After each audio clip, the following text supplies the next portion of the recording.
Hey, what's up, people? Okay, so I want to talk a little bit about gang stalking. Now, gang stalking is something simple. People follow you, people try to agitate you. Not gang as in street gang. A lot of people hear that and they think, oh, what are you talking about, the Bloods and the Crips? No, it's organized intimidation. Now, the first time I really truly noticed I was under gang stalking, I knew I was being heavily monitored already by the secret societies I had offended, but I did not know specifically that I had been contracted, or not me contracted, but people had been contracted specifically to agitate me, right? I thought this was a thing, hey, just me between me and the secret societies, if they're going to kill me or not going to kill me, who knows. Anyhow, I was in the deep south. I was in Mississippi, and at the time, I was saying something on YouTube, and somebody had wrote me a message saying, be aware, as in like trying to intimidate me. And then that day, I had went out of the hotel, I was at the Capitol in Jackson, Mississippi, walking around. And I'm listening to the woman. She had a nice, pretty southern voice. I'm hanging out. You know, family people are there. I'm just there by myself, just chilling, right? Absorbing, just absorbing the energy of Mississippi, trying to enjoy it. You know, I got a lot of family in Jackson, Mississippi. My father was from Jackson, Mississippi, but I didn't go there to see family. I just went there just to relax. And that in the Capitol, a security guy was sitting there staring at me. I'm like, okay, that's unusual. And he was just looking at me. And so I started looking around. I'm thinking, like, I mean, did somebody steal something or something? What, what's going on? And so then I go back to the hotel. Now, as I'm walking back to the hotel, I'm looking around and everything like that. And I don't see anybody. And so I get back to the hotel. And I notice that I go to get something to eat at the hotel. This is a real nice hotel. I forget which hotel it was. Real nice hotel in Jackson, Mississippi. You know, big, huge, gigantic. A lot, the old archaic type design. And so I'm eating at the hotel, and got a restaurant and stuff. And I noticed that the people working there kept looking at me. And I'm thinking, like, all right, man, this is getting weird, And so I'm just like, what's going on? And then I thought to myself, wait a minute, there's something strange going on here. And so after that, what happened? I ended up going to a few bars down there, and I actually ended up meeting a senator from Mississippi, like a senator type person. The big politics stuff. And I'm hanging out with the senator and stuff like that, and, no one's looking at me. I'm just hanging out with him. And so I'm thinking, I'm like, what? There's something weird here. I'm hanging out with the senator. Before that, I'm walking around the Capitol, people are staring at me and stuff like that. And it just nothing was adding up. This was getting towards my way back from Mississippi to Michigan. And so I'm coming back, and I get back to Michigan, and then I noticed that, the neighborhood I live in, that all the neighbors, they're changing. They're acting different. They're responding differently to me. I say, okay, something's going on. And so, but I didn't know what gang stalking, I wasn't really sure what gang stalking was. I knew who the secret societies were. I had interacted with these people, some of them, not all of them. Well, now I have interacted with a few different of them personally, one-on-one. But it was just a main group that I had interacted with in Hollywood. And so I know these people. I know what they look like. I know what type of people they are. I know what's going on. And so I'm thinking this is between me and them. So I had no intention of thinking like, oh, man, my neighbors, like, these people would never interact with my neighbors. You know what I mean? They wouldn't even let my neighbors see who they were. And then I realized, wait a minute. They must have, these people being as powerful as they are, whatever, I'm being purposely monitored. So the powers that be channeled through the city, as in probably the mayor's office or whatever, just the local police department, whatever. But that doesn't mean they know anything about what happened. That just means they said, hey, keep an extra eye on this guy. We might feel he's a threat. Maybe they said I was like a terrorist or something. We live in the space age. All that's possible. And so I'm like, oh, okay. But I know the whole time, I know what's going on. I know my situation with the people who run everything. And so, I mean, that's people, I don't want to say it like that. That's people who run everything, but the secret society and stuff like that. And so I'm looking at it like, it didn't make sense. Because I'm like, there's no way these people would have anything to do with my neighbors. I know they wouldn't. And so they went through the city, and they put me on a gang stalking thing. And now I'm saying, okay, now this makes sense. This is intentional. They put some money on the table, and it's not just that. I've been in situations where I was out walking, and the whole fire department went by. As in, like, but they were cool, though. See, the thing about it is I embraced these people. I was going like this, like honk, and the fire department people started honking. I was like, yeah, you know what I mean? I'm with the gang stalking people, you know what I mean? And so it became like an entertaining thing. And then I said, wait a minute, I'm going to start hanging out with these people. So I went out in the corner, and I walked the corner where I live, and I kept walking till I get far away from the neighborhood I live in. And then I started seeing these people up close and personal, their faces, what they look like. And I'm like, I was scared of these people? This is it? And so I'm like, you know what I mean? I'm like, what? And so I start waving at them and stuff like that. And I start like, you know, I'll start dancing for them and stuff. And I'll start, you know, making funny faces for them. And I'll do certain types of things, you know. And it's like a lot of them are cool, to be honest with you. Some of them will try to act all stiff and tough and stuff like that. And if they feel like that, then I'm like, all right, man, you know, I'm not going to take that from you. That's where you're at. But then I took it a step further, and I said, wait a minute. They did this in the neighborhood that I live in. I live at my mother's place. They did this. I live in Norton Shores, Michigan. They did this at my mother's place. Where else can they do this? And so I said, wait a minute. I'm going to take them to the hood. Can the gang stalking people, will they come to the hood? So I go to the hood. Then they start contracting all the people in the neighborhood, in the hood. They start paying people $50. Now, these are people I've been knowing my whole life. I grew up with these guys. We went to elementary school together. You know what I mean? I don't care who they are. If I take you, I can take you right now. You know, we can go to any area. We can go to any area. The west side, the east side, wherever we go, everybody knows who I am. And so, but these people are getting paid $50 to, you know, I'm guessing. I never ask anybody directly. I don't want to. But $50 or something, $100 maybe, drive by me with the headlights on. Right? Now, these are people I know. So they can't really, they're limited as to how they can interact with me. What do they do? Mean mug me and stare at me? I've been knowing you for 25 years. I mean, you know, that's not going to hurt me. And so it's kind of, you know, it's kind of a funny situation. So I started making light of it. I'm like, oh, okay, this is what's up. And then it goes on, the gang stalking stuff goes on. It goes on and on and on and on.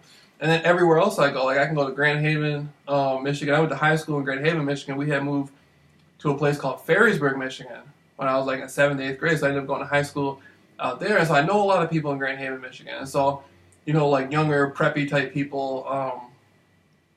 You know, some of the guys I grew up with, man, wow, man, their parents were really well off.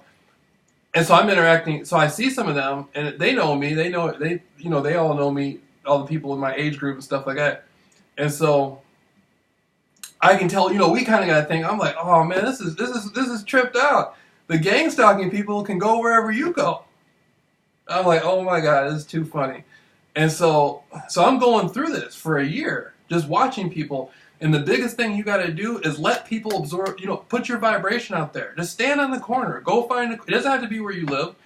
Go find a corner and just stand there and absorb it for like 3-4 hours at a time. Walk up and down the street, go get something to eat, you know, go sit down. Your food could get drugged. My food's been drugged a few times at restaurants. You know, that's a possibility. So go home and eat it if you don't want to do that. But just absorb the energy of the gang stalking people. And actually, my food got drugged, and actually I was still out there doing it, man. I'm still out there doing it. I went to Burger King in downtown Muskegon, right? And I walk up to the woman working at the counter. I give her my name. I give her my phone number, a piece of paper. I give her a flyer. I tell her my situation, my life. And I say, please let me know if you're going to drug my food. They still drug my food. And I was like, oh, man. And whatever drug it was intense. Because I'm sitting there hanging out. I'm eating one of the hamburgers, you know, at Burger King. And I'm just sitting there, and all of a sudden I feel the high coming in from the drug. And I'm like, this is different. What the fuck? This is some sort of psychiatric drug. And then, like, I'm like, oh, man. You know, I'm like, oh, my God, I'm high as hell off this drug. And so I walk up there, and I'm trying to scare him. I'm like, I'm going to bring the FBI on you. You know, I'm just saying that just to scare him. I'm not going to go do that to him, but... And so the woman, she's talking on the microphone. He's like, he's talking about the FBI. And the woman working there. And I'm just like, I'm laughing. It's funny. I'm high off the drug they put in my hamburger. And then I'm laughing at, you know, the whole thing is just fucking crazy. I'm just like, what the hell? And so Then I wanted to scare the people. The police station is right across the street from Burger King, and so I'm like, I'm gonna scare you. So I go into the police station, walk up to the window, start talking about the establishment with the people. I start talking about Freemasonry and stuff, and the woman working there is like, what are you talking about? People can follow you where you eat and stuff like that. And I'm just like, the whole thing is crazy. And then I leave, and then I swear to you, the real group that I got into it with, the Nazis, like Skull and Bones, but the families from the Project Paperclip Nazis that came into America. This gets into a lot of my other research and stuff, but they're monitoring me closely. And so, obviously, I found something out. I was talking about something that really aggravated them. But they're in the hood. They're in it's one thing to hear about the FBI, the feds are in the hood. There's Nazis in the hood. You know what I mean? And I'm like, oh my God, that is crazy. I brought real Nazis to the hood. And I'm sitting there, I walk up to some guy, I don't know who he is. And obviously they had paid him to stand there. What they do is they cruise through, they see where you're going, and they cruise through and recruit whoever they can. About time you get there, I'm on foot.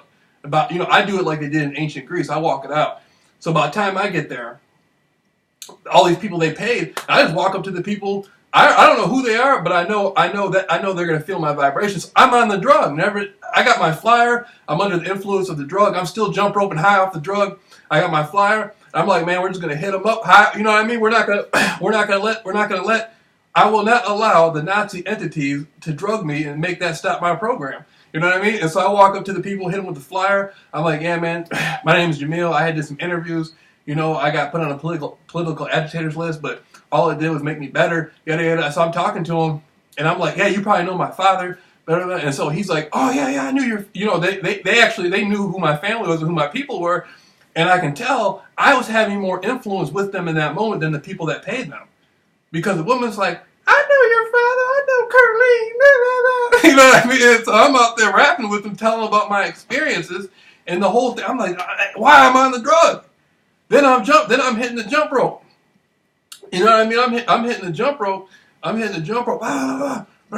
so I'm just walking around, and I like females. You know what I mean? I like females, and so I'm out there, and they recruit. And the best thing about the gang stalking stuff is they get the females I know I like. They find a female with the fattest ass, boy, and to try to tease me and make me want them and stuff like that, so they can reject me. And the gang stalking people think that's somehow supposed to like ruin my life or something like that. That makes me better. That makes me more potent. That makes me like, lions like to hunt. I enjoy the process of getting the female, not just the sexual experience of the female. I enjoy the process of getting her. And so, that's when I spit. That's when I spit. Spit game stuff. But that's when I really start rapping with them. You know what I mean? I'm sitting there talking to them, and man, they have, I don't know where the gang stalker people found these women, but they got some fine ass. So wherever I go, there's just some fine ass females walking around. I swear to you, this gang stalking stuff is cool. I tell you what, gang stalking didn't change my life, it made my life. I do everything now, man. I'm out there just get into the vibration of it, and everything will be all good. And boy, and so that's I just tell them my story. I just tell them, this is what happened to me, and all this, and everything's cool, man. I think it's day to day, moment to moment how you deal with stuff, like the headlights that come when you're out there walking and stuff, and the headlights come and you see them. That bothers a lot of people who get gang stalked. It doesn't bother me. I've been sitting there's been like 20, 30, 40 cars with the headlights on. I'm all for it, man. I'm like, yeah, what's up? I'm waving at him and stuff like that. One guy even picked me up and gave me a ride. I don't think he was a gang stalking guy, though. He was an older white dude in the truck. Picked me up. I was walking to Grand Haven, Michigan. He comes by, sees me, picks me up. He's like, yeah, I just saw you walking. Blah. Took me there. There's another female. She's fine, too. She's married now. She has 2 kids. But at one time I dated her very mildly when I was like 19, 20. And so she saw me walking. She's fine too, man. Young, light-skinned black female. And so she's like, oh my God, there's JAMEEL. And so she sees me, picks me up, and she got her 2 kids. She's like, where are you going? I'm like, I'm going to the lake. And so I go to the lake. Do you know these people contracted her? They came and contracted, and I'm like, she's married with kids. I was just trying to, she just gave me a ride. They contracted her, and used her. When I was coming back from the lake the other day, she drove past me. And she had her hair changed and glasses and stuff like. I'm like, man, you look. I'm like, man, you know that's what's up though. Now I see you more than I saw you before, so that's cool.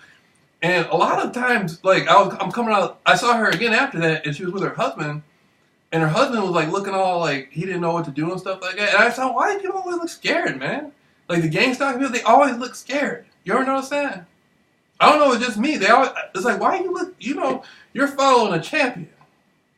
First things first, you're following a champion. I'm not new to it, I'm true to it. I've been getting gang stalked for a year. Everything's going to be all right. Stop being scared.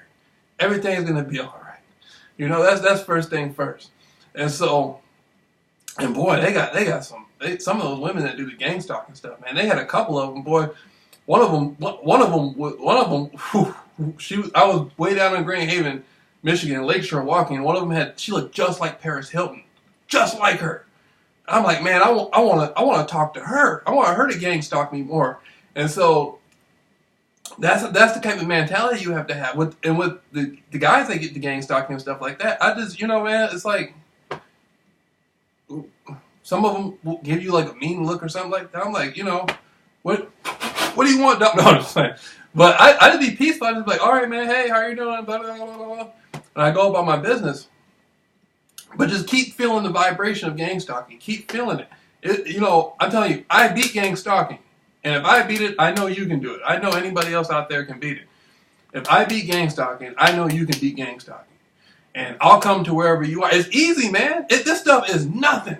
This made my life 110%. If you're getting gang stalked, you're getting gang stalked for a reason. That means you got greatness within you. So if you got greatness within you, you just got to pull it out of you. That's all there is. Just pull that greatness out of you. That's why I always tell female, when I approach a female, I tell you got greatness within you. Just, that's why I tell her, you got greatness within you. And so just let it be at that. If you're getting gang stalked, it's for a reason. There's something within you that's big enough to attract this, and it's all spiritual. It's all spiritual. I'm a highly spiritual person. I talk to God every single day. I don't let a day go by. And I don't care if you're Muslim, if you believe in Allah, or you're Christian, you believe in Jesus, or you're Buddhist and you hang with Buddha. I read the Bible. I read the Catholic Bible. I read the Quran. I read the Mormon Bible. I read into Scientology. Through all my research, I read all this stuff. I'm with all of it. Just talk to God. Just talk to the higher spirit. Not because you're afraid of anything, but talk to the higher spirit to make you better.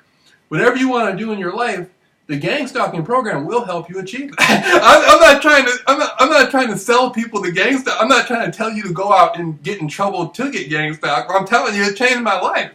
I'm serious. It changed my life. It made me 10 times more better than ever. 10 times more better than ever. I kid you not. Had I not entered the gang stalking program, my life would. I'm serious. If you're getting gang stalked, contact me. I'm sick of seeing people sad and upset and angry on YouTube talking about after me. Man, that's all smoke and mirrors, man. That's just an illusion, man. You gotta embrace the gang stalking. Go stand on the corner and watch the people driving towards you. Just look at them and absorb the vibration. Take it in. Go home, go to sleep, go to work, whatever you got to do.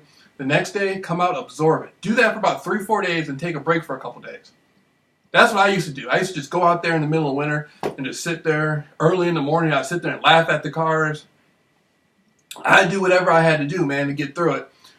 Come back home, you know what I mean? Absorb the vibration, process the vibration, clear it out, go back out, do it again, do it again, do it again. And when I went to Phoenix, it was really going down, dog. That's when they started drugging my food when I was in Phoenix. And they were angry, man. They were angry. They could not beat me. The gang stalking people could not. They tried everything. They tried everything. They had the police roll up on me in Phoenix, flashing the lights on me. They had gangbangers try to approach me. Nothing scared me. I'm motivated. I'm dedicated and motivated. Put the program out, put it on me. Remember that movie, The Game, with Michael Douglas? That's what gang stalking is like. Everybody's in on it. I want the program. Give me the fullest. Give me all of it. Give me 195% of it. You know what I mean? Drug my food, electronic weapons, females walking by looking sexy, and I'm not supposed to talk. I mean, let me have all of it. Let me have all of it. That's what I asked for in my conspiracy research, isn't it? Didn't I ask to be noticed by the powers that be? Well, it happened, and they gave me the program.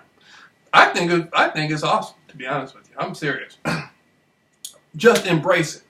Just embrace it. Matter of fact, there's a group called Parliament that came out with a song called Flashlight, Flashlight, and I put that in my headphones. I was in Phoenix. I was walking down the street, pull out the jump rope, hit the jump rope,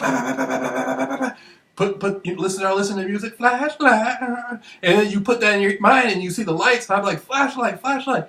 And I enjoyed it. I went to the club. They had a waitress. Fine, man. She walked up to me, the flashlight was flashing like this from a distance. I'm like, man, this is a psychological program. I will not allow I will not allow these entities to interrupt my frame of thought. You know what I mean? That's how you take it, man. I don't allow these entities to. And so I'm out there doing everything, man. I'm out there doing everything. You know. I'm going back actually. The hotel I was at, half that hotel was there just for me. There was a certain percentage of gang stalkers. There was a certain percentage of people straight from the Grand Masonic Lodge, coming from the Duke, way over in London. There was American Masons there, high degree Masons. You know, there was a Skull and Bones entities. You know what I mean? There were all that stuff was there. All that stuff was there, and I was enjoying it. I was like, oh man, this is a party, man. You know what I mean? All this stuff is here just for me. That's how big I am. That lets me know I'm bigger than gang stalking, dog. How am I going to be angry about gang stalking? And I got people coming from England just to observe me in person and see what type of entity I am. See, that's the first thing that really tripped me out. Was I'm not just being gang stalked. I got world powers looking at me because of the energy that I went through, because of what I know, what I've been experienced, everything, you know what I mean? And so it's just like they just all know me. Ain't that something? Right now as I'm talking to you, there's people, right now as you're watching this video, there's people way high up there in the world, not in gang stalking. Gang stalking is like the low stuff. There's people up there high behind the scenes just tripping off me, like, man, this guy, what's going on? You know, what's going on? And all I'm trying to do is say, you can be all you can be in the gang stalking program. That's all I'm saying. Whatever you got to do, you can do it. You can, if you believe, you can achieve. But that's all I do. Is, you know, I tell people my story of glory, what happened to me and how I'm going through it. So I'm serious. This is a serious invitation. If you truly feel like depressed and like your life is ending and you thought about suicide or you thought about just checking yourself into a home because you think you're crazy or something like that, man, come contact me. Call me. I live in Norton Shores, Michigan, you know, right next to Muskegon, Michigan, and you can come see me. You can come fly into Chicago, and then Chicago will fly you here, or fly in Detroit, and from Detroit you fly here. You can come hang out with me. You can come hang out with JAMEEL Rawls. I'll show you everything about my life. I'll walk around and explain to you who I am and what I go through on a day-to-day basis. Or I'll come to you. If you got the money, I'll come to you. You pay for me to come to you. You can come to me. I won't charge you nothing, dog. I don't care who you are. Man, woman, young, old, whatever you're going through. You can come to me. If you're a person if you're a gang stalker, you might be somebody who does do gang stalking. You might be tired of it. You might just be like, man, I want to come hang out with JAMEEL. You know what I mean? Let's get it cracking, dog. So hit me up, JAMEEL Rawls versus gang stalking at Gmail. And oftentimes you'll see I put stuff about Muhammad Ali on my thing. Now, I met Muhammad Ali. I met Muhammad Ali at a very young age. I was about 8 years old. And he came to the Clock Tower on Broadway in Muskegon Heights back in this like 92, 93. And I used to take karate class. I took karate for a few years. And one of the masters I took karate, you know, he was out there that day. He had a thing going where people were doing karate. You know, and we're all out there hanging out doing karate and stuff, and then Muhammad Ali shows up, so my mother says, okay, we're going to take him to meet Muhammad Ali, and I walk up to Muhammad Ali, and he's big, man, you know, big dude, and he has, like, the Nation of Islam bodyguards around and stuff, so I walk up to him, I'm like, okay, I want to meet the champ, so I walk up to him, and I try to shake his hand, and he grabs my hand, and he gives me a hug, and I felt his energy, but it wasn't until now that it kicked in. His energy, for something about that experience of hugging him and gaining his energy, it really kicked in. And the greatness that he had to beat an opponent, to wear an opponent out, man. Like, you know, bigger, stronger guys. He took on the biggest, baddest guys. That's the energy that I took on. Like, you know, who are we going against today? You know, who is trying to keep me disconnected from myself? Is it the Skull and Bones entities? Is it the Duke of Kent? Who is it? Who is it? Who is it? John Gotti? Who is it? Who is it? Not as an anger, but as a thing that this is something within me. I'm not going to allow my circumstances to dictate who I am. That's the whole thing about the gang stalking stuff. It's spiritual. Are you going to allow a circumstance to tell you who you are? I can't do it. I can't do it. I got too many people riding on this. You know what I mean? There's people not even born yet who are probably going to end up going through what I had to go through, and they're counting on me. They're riding on me right now. People 20 years from now who don't even exist are counting on me right now to lay down the foundation for them. I got too much riding on this, dog. You know what I mean? That's how I feel about it. And so that's what I do. I go out there, and you know, the circumstances of gang stalking are average. Look at what the Holocaust victims went through. Look at what, you know, imagine what being black in Mississippi in 1930 was like. You know what I mean? So what's gang stalking? It's an average thing. It's average. You got to be phenomenal. If you want to beat an average circumstance, you got to be phenomenal. And that's one thing I do. That's one thing I do. The rest of the world says, you know, Jonestown happened this way. Okay, we're going to find out the truth. We're going to be phenomenal. Bam, we get the truth. The rest of the world says, you know, this happened. You know, this. I'm talking about my conspiracy research. The rest of the world says this happened. I don't believe that. Bam, we're going to be phenomenal. We're going to get the truth. You know what I mean? And so now, entities said, we have to keep Jameel disconnected from himself so he does not find out more truth or expose more truth. And so they put the gang stalking thing on me. And so I'm saying, you have to be phenomenal, man. I got bored with conspiracy research. This is something much better. This is allowing me to help other people who are actually going through this. And I'm telling you, man, I see people are actually on YouTube, like literally in tears, scared. Do I look scared to you? Do I look scared to you? I'm not scared. I don't care if 50 people walk up to me with flashlights in my face and stuff like that. I'm not scared. I'm going to be trying to motivate. That's 50 flyers I'm passing out. That's 50 flyers I'm passing out. You know what I mean? That's 50 more people who know my story. That's 50 more people I'm going to help. You know what I mean? That's more people. That's more glory to my story. You know, that's more glory to my story. That's all that is. And so, you know, and I'm talking to people everywhere, not just you know, passing out flyers where I am. If you live in California, if you live in New York, you know, we do it coast to coast like eggs and toast. You know, Frisco to Maine to Spain. You know, you can call me from London, Japan, wherever you're at. I'm you know, like something, I'll be there to hold you down. You know, I'm coming through. If you live in Moscow, Russia, I'm coming through if you got the money. I'm going to show you how I got through it.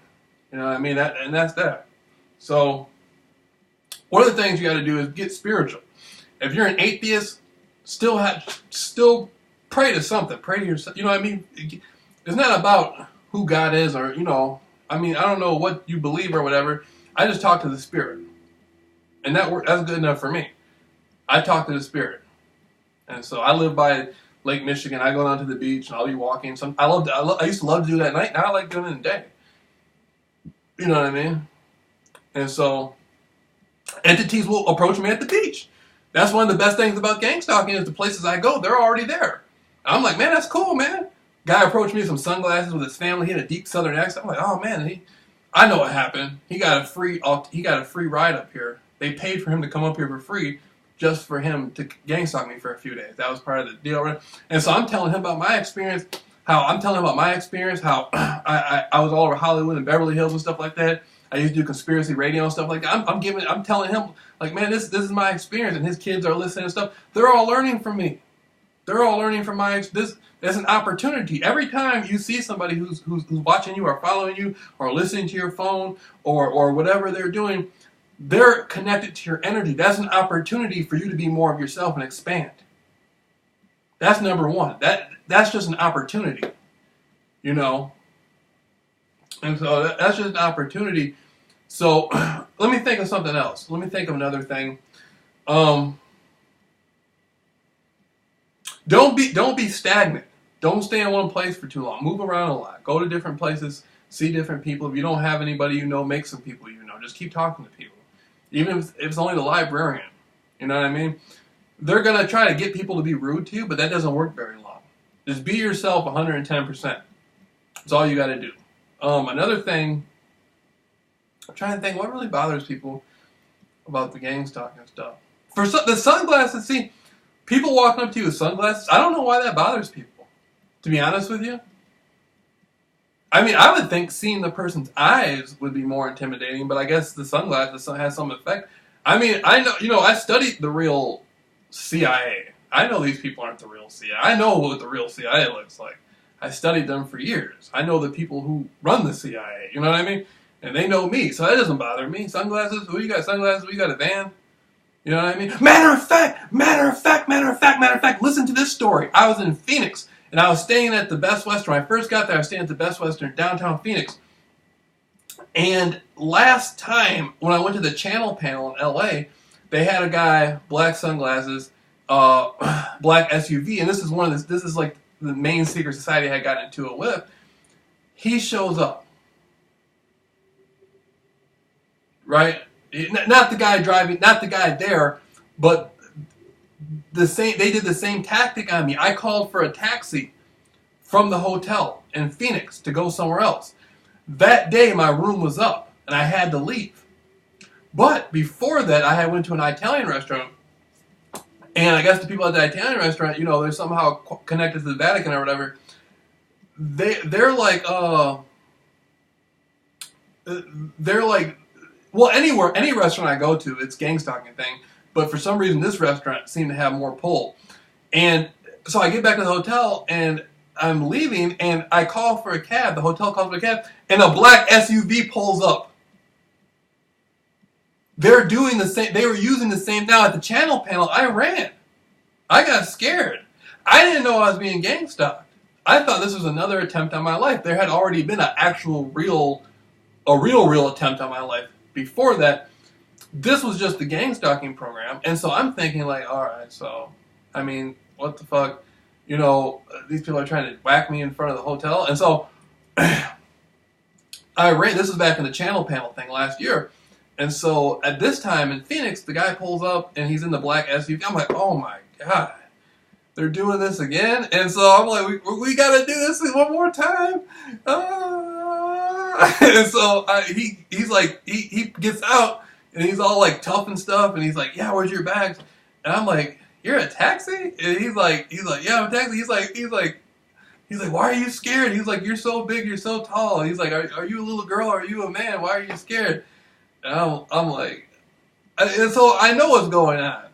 But I'm thinking, but one part of me wants to connect to the loser part of me wants to connect to the fear and think, man, if I get in the SUV, what's going to happen? These people are, they got 4 or 5 guys waiting there with a taser or something. They're going to taser me and take me out, to the desert or something like that. Another part of me is saying, Jameel, you know who you are. You know where you're at in your life, and you know that there's a real purpose for you on this planet. There's no reason for you to be afraid of any of this. It's all illusion. And so I go into the hotel and I ask them, I said, is this a real cab? And they're like, yeah. So the people in the hotel are in on it too. I'm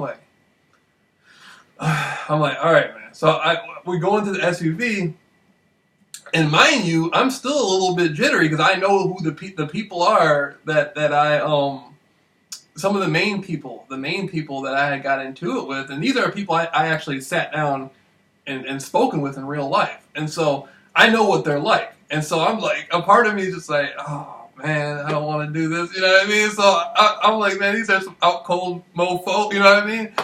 What are they gonna pull on me, And so I get in there, and And I'm connected to these people the most. And they know that. When they show up, it's just like, we gotta do this again. And so I get into the SUV, and the guy driving the car, and he's like, yeah, whatever hotel you're going to, you know what I mean? If whatever you need you need a ride at night to go to the club, you need some girls or whatever, I'll bring it to you. And he got the taxi cab card and stuff like that, the taxi, and I'm like, man, this was a hell of a psychological thing. And so it made me get over a big fear, actually. That was a reconfirmation. Am I truly afraid of death? That's what that was. Am I truly afraid of death? That's what that was about. Did I learn my lesson? Yes, I'm not afraid of death. And so I go back. He drops me off. Now, I didn't call the cab. He gave me a card and everything like that. He's like, yeah, next time you go somewhere. Blah, blah. And so I'm thinking, like, I'm not too excited to hang out to have this guy come pick me up again. But at the same time, what are you going to do? It's all good. And so he drops me off. And so I'm like, man, this is a hell of an experience. And so, I'm down in Phoenix. And then I was out walking one time, and there were these two guys. And the whole time, the gang stalking people in Phoenix were like, man, this guy's tough. We can't piss him off. And so I'm like, yeah, man, I've already been going through this. I'm hard, you know what I mean? And so they're trying to find little things to add, and they tried hard, man. They were working hard. They had to end up drugging my food, and that didn't even work. I'm still out there hitting the jump rope. Bah, bah, bah, bah, bah, bah, bah, bah. I'm still active, man. I'm still doing it. You know what I mean? And so, what happened next? So I end up doing that. I end up going through that with the guy who dropped me off. So I'm at the new hotel, right? And every hotel I go to, they're in on it. And the new hotel, they were 10 times more in on it than the one I left. And I'm just like, man, should I tell these people what's going on or not? And part of me just saying, just don't say nothing. And so they only know they're getting paid to play a part. And so after that, I decided I'm just going to let people know what's up, man. I'm just going to let people know my story and what's going on up front. Let them know who I am. I just tell them, Google me. You can just Google me, and you'll come to my Facebooks and all that stuff. You'll know how to get a hold of me. And so, it's just what it is, man. It was a hell of an experience the whole year, just going through gang stalking over and over again. And it's like lifting weights, man. If you're lifting weights, you don't get stronger from lifting the same weight over and over. You have to move it up. And so I go deeper into it. I go further into it. You know what I mean? I go further into it. I just keep going. I just keep going for what's like the hardest, man. And it really bothered them, man. The gang stalking people. Literally, they had like experts coming in. They had people coming in from all over, professional type of people, doctors and stuff. Like, how are we going to drug him? What are we putting in his food and stuff? I'm taking the gang stalking thing as a positive thing. I'm not looking at it like this is a bad thing in my life. I'm looking at it like this is going to help me become who I need to become no matter what. Every day I wake up, there's something there for me to learn. No matter what. No matter what. No matter what. There's something here for me. And so, I'm just putting it out there, man. And I was on the other side of the country. I don't know anybody in Phoenix. I don't know. They might pay... they might have paid somebody to come after me with a gun or something like that. I don't know. I don't know what these people... I'm not worried. I don't care. I know my life has a path. See what I'm saying? So you can use my life. If you just started getting gang stalked and you don't know what to do or whatever, you can use my experience. You can come here to where I'm at, Norton Shores, Michigan, United States of America, or I can come to you or whatever. So I'm just telling you my story. All right.